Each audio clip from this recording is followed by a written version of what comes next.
हाजी जी, लगातार जो इनोलो पार्टी द्वारा नूंह विधानसभा के रेगुलर आपके द्वारा गांव-गांव दौरे किए जा रहे हैं, लोगों का कैसा मान-सम्मान मिल रहा सबसे पहले बिलाल भाई, आप मेरे निवास स्थान पर आए, मैं आपका तहे दिल से शुक्रिया अदा करता हूँ, धन्यवाद करता हूँ। और रहा मसला आपके सवाल का, मैं आपके माध्यम से सारे अपने जो हमारा लोकसभा जो क्षेत्र है, अपने लोकसभा वासियों को सबका मेरा अस्सलाम वालेकुम, जय हिंद, नमस्कार। मैं ये मानता हूँ कि जो हमारे जो गुड़गांव लोकसभा है, इसमें लोगों के डर, एक दहशत सी बनी हुई है, भाई बीजेपी।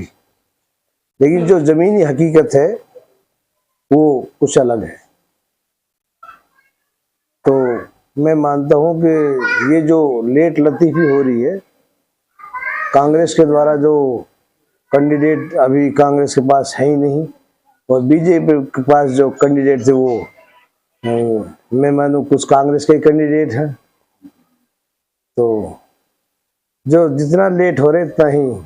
हाजी जी, नूंह विधानसभा की राजनीति की हम बात करें, पिछले 70 वर्षों से आप लोगों ने भी वोट दी और जो है जनता भी वोट करती आ रही है, लेकिन मेवात जिले का कुछ खास विकास नहीं हो पाया, क्या कहेंगे?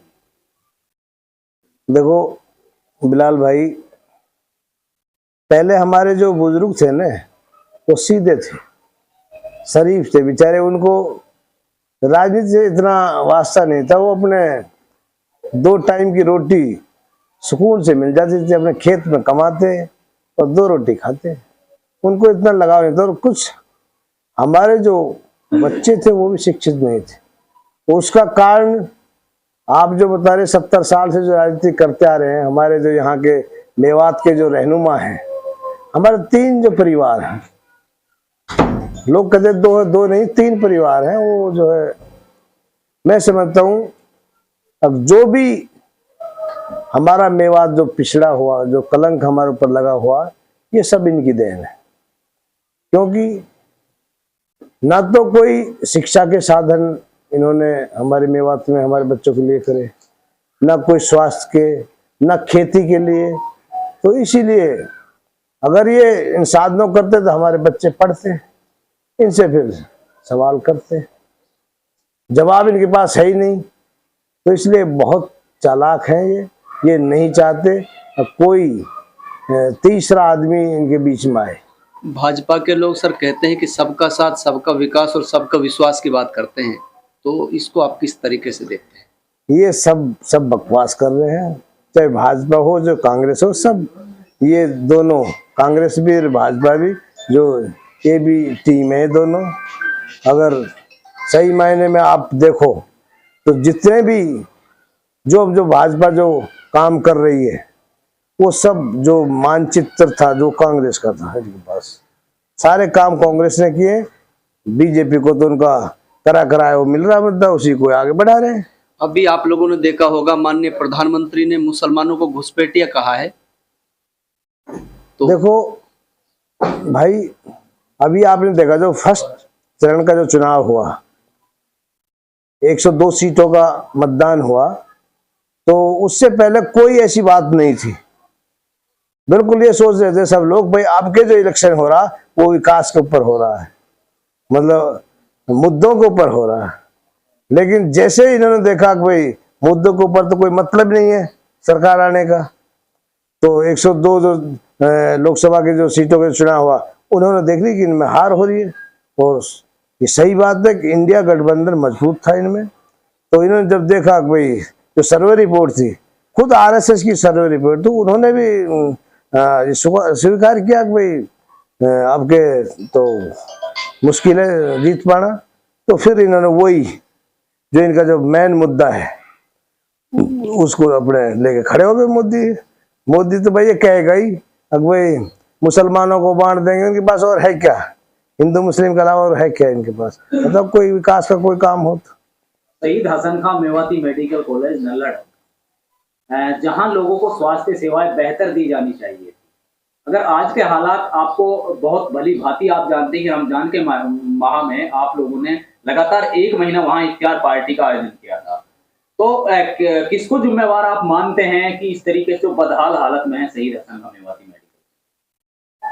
देखो बिलाल भाई, सबसे पहली बात तो ये है, असली तो जो ये मेडिकल कॉलेज बड़ी मशक्कतों के, जो हमने बहुत ज़्यादा संघर्ष किया था जब यहाँ बना था। नहीं, पहले जो कांग्रेस सरकार थी, कांग्रेस ने भी इसको इंट्री में जाके बना दिया था, यहाँ से ले जाके नहीं। एक अपने जो कृषि केंद्र है वो मिंटकोला में बना दिया था। तो हर आदमी, चाहे कांग्रेस में हो चाहे बीजेपी में हो, सब तुष्टिकरण की राजनीति करते हैं, सब हिंदू मुस्लिम करते हैं। तो बिल्डिंग बना दी, लेकिन कांग्रेस ने ध्यान। अब एक बात, 3 एमएलए कांग्रेस के हैं मेवात के, भाई प्रेजेंट जो एमएलए तीनों कांग्रेस के हैं। आज तक किसी ने देखा थी उन्होंने जाके मेडिकल में? मेडिकलों की मशीन चली गई यहाँ से। जब एक बार जो आप जैसे जो युवा साथियों ने थोड़ा संघर्ष किया था, रोकने की कोशिश की थी, तो उनके खिलाफ मुकदमा दर्ज करा कर उनको जेल में ठोक दिया। कोई गया था आज तक? आफ्ताब या इलियास या और हमारे जो बीजेपी के हेड जो बन रहे चौधरी जाकिर हुसैन जी, जो अम्बाड़ा करनाल में फोटो खिंचवा रहे हैं, वहां लगे हुए हैं मौलाना के साथ में, उसका फर्ज नहीं बनता कि भाई मेवात की एक सौगात है, मैं इस पर ध्यान देना चाहिए। हाजी जी, दिल्ली अलवर राष्ट्रीय राजमार्ग 10 को पुरानी मांग है, और हर नेता से हम ये सवाल पूछते हैं, आखिर कब बनेगा ये दिल्ली अलवर राष्ट्रीय राजमार्ग? देखो, मैं तो बिलाल भाई एक चीज तो गारंटी के साथ कह सकता हूँ, अगर इंशाल्लाह हमारी सरकार आई तो सबसे पहले ये काम होगा। और जो भी मेवात के जो काम है पूरे हरियाणा में पहले मेवात का काम होगा। ये तो इनकी सोच गलत है। ये तो सोच रहे हैं कि जितने मुसलमान कम हो इतने ठीक है, रोज मरने के लिए छोड़ रखे हैं। अच्छा, आपके गांव के पास आप लोगों की जमीन है जहां पर किसान का धरना प्रदर्शन भी चलता रहता है, वहां एक बैटरी कंपनी बनाई जा रही है।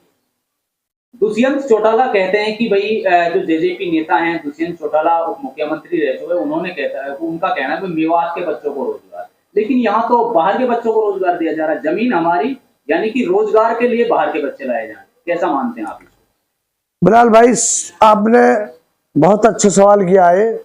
अगर मैं सही मायने में, अगर दुष्यंत के बारे में अगर हमारी मेवात अगर सोचे, कुछ भाई हमारे सीधे उनको पता नहीं है, हमारा जो मेवात का जो मेन जो एक मारुति कंपनी थी हमारे आईएमटी में, उसकी पूरी प्लानिंग हो गई थी, यहाँ लग रही थी, लेकिन अकेला दुष्यंत उसको यहाँ से खरखोदा ले गया।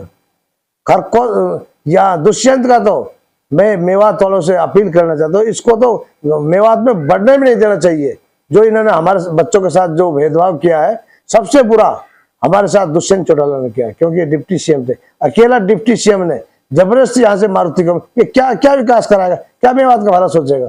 जो अपने पाइनरी की जो जापान वाली जो कंपनी लगी, इसमें आज हजारों बच्चे लग रहे हैं, लेकिन मेवात का एक भी बच्चा नहीं है।